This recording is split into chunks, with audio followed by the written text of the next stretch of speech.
Selamat Paskah, renungan firman Tuhan pada hari Senin tanggal 6 April 2026, Lukas 24 ayat 32.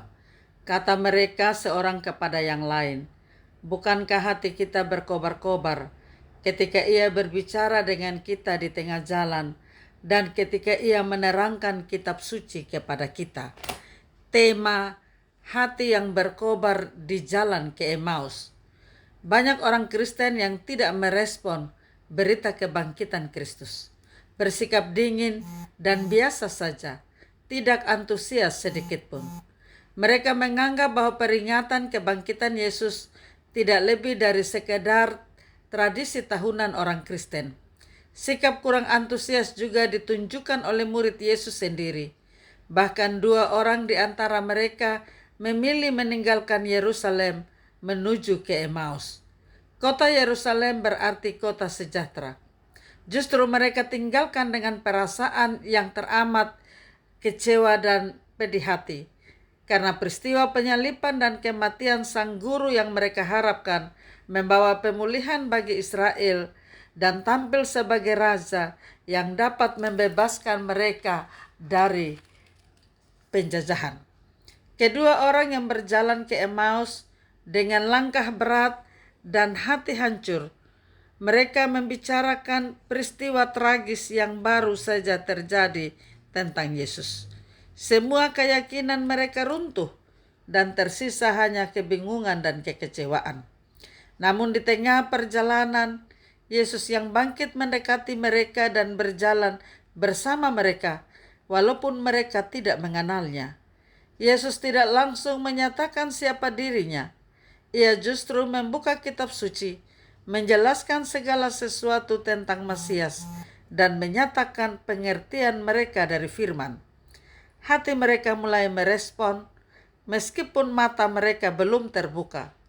Dan ketika ia duduk bersama mereka untuk makan dan memecahkan roti, barulah mata mereka terbuka dan mereka mengenal. Seketika itu juga Yesus lenyap dari pandangan mereka. Namun hati mereka telah dipenuhi dengan sukacita dan semangat yang baru. Seringkali dalam hidup kita terasa seperti perjalanan yang melelahkan dan penuh tanya.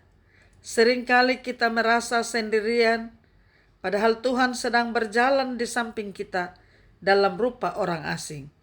Situasi tak terduga, kesadaran akan kehadiran Tuhan seringkali datang terlambat dan setelah kejadian berlalu, namun memberi kekuatan baru untuk melangkah kembali. Perjalanan ke Emmaus mengajarkan bahwa Yesus justru mendekat saat kita sedang berjalan menjauh. Ia tidak menunggu kita di garis finish. Ia berjalan bersama kita di jalan yang penuh debu dan penuh tanya. Tuhan memberi ruang bagi kita untuk mengeluh dan mengeluarkan seluruh isi hati kita. Penyembuhan dimulai ketika kita berani jujur tentang rasa sakit kita kepadanya. Seringkali kita mencari tanda-tanda ajaib yang besar untuk percaya.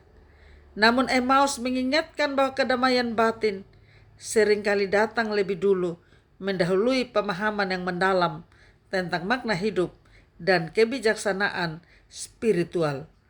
Bahkan sebelumnya masalah kita selesai secara fisik. Kita tidak harus mencari Tuhan dalam peristiwa spektakuler kita, tapi kita bisa menemukannya dalam keramah tamahan, persekutuan keluarga, menolong sesama. Tuhan hadir dalam kebersamaan yang tulus. Tanda kehadiran Tuhan di hati kita menjadi dorongan kita untuk bangkit dan menjadi berkat bagi sesama. Amin. Mari kita berdoa. Hari ini kami datang di hadapan-Mu, membawa seluruh kelelahan kami, kekecewaan dan ketidakpahaman kami. Ketika peristiwa yang terjadi dalam hidup kami, Tuhan, terkadang jalan yang kami tempuh terasa membingungkan. Seringkali kami begitu terpaku pada persoalan yang penuh luka, sehingga kami gagal mengenal Engkau yang berjalan bersama kami. Kami mohon ketika hati kami mulai tawar dan harapan kami mulai pudar, dekati kami. Jadikan kami teman seperjalanan yang setia.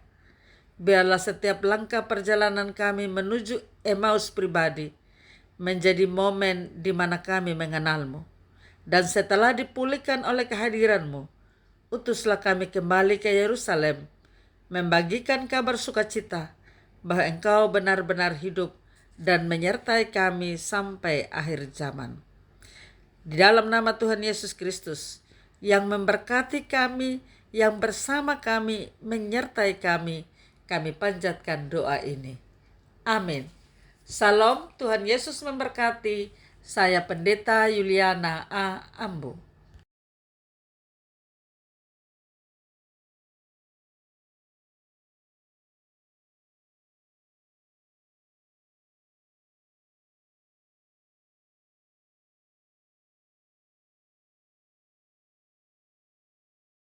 Salam, Tuhan Yesus memberkati. Saya Pendeta Yuliana A. Ambo.